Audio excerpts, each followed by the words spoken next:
Chers amis, nous commençons le mois de mars. C'est un mois que nous consacrons depuis des années à la femme. La femme est un partenaire incontournable, un partenaire important, un pilier de notre économie.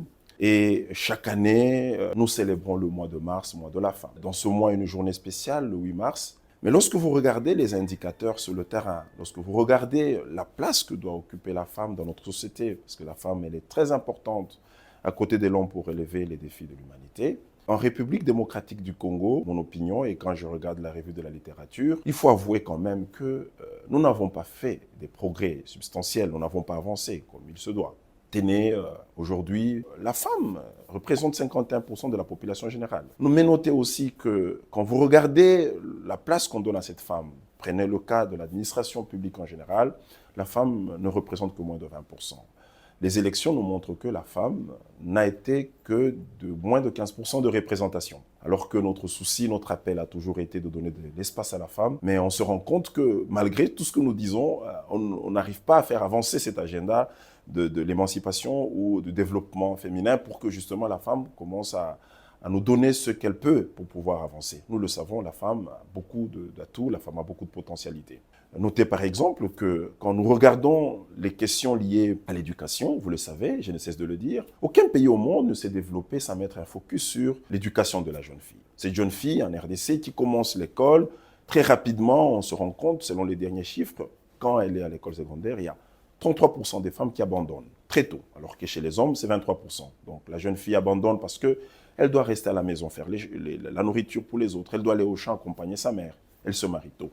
Lorsque vous regardez les questions de la transition épidémiologique, avec notamment la montée en puissance des maladies chroniques dans notre pays, vous vous rendez compte que les maladies chroniques les plus meurtrières, c'est notamment les cancers de sein, les cancers du col, qui sont les cancers qui touchent principalement la femme. Et donc là, nous nous retrouvons dans un vrai débat de société.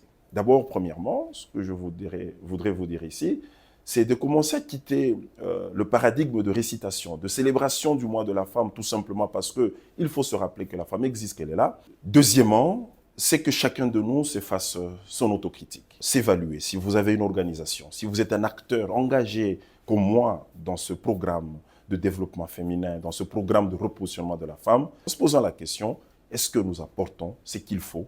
Est-ce que nous voyons des progrès sur le terrain? C'est comme ça que cette année, j'ai voulu commencer un peu à changer de paradigme, mais je vous informe que je partagerai avec vous toute une série d'idées, une série de réflexions pour susciter le débat. Ça partira de la femme versus la transition démographique, la femme, l'économie, la femme, le numérique, la femme, la paix, la femme, l'intégration sociale, la femme, le développement économique, la femme, les économies positives. Mon souci, c'est qu'on arrête de faire tout simplement de la récitation, qu'on commence à se dire, est-ce que nos ambitions peuvent être rimées à notre action et que sur le terrain, nous pouvons réellement nous dire, des années qui passent, des décennies qui passent, nous sentons que la femme est en train de prendre position et qu'elle joue son rôle. Rôle attendu parce que, comme je le dis toujours, travailler avec la femme, c'est vraiment contribuer de manière efficace au développement de l'humanité. Je vous donne donc rendez-vous sur mes lignes, sur mes pages, pour le débat de la femme et surtout pour partir de l'ambition à l'action.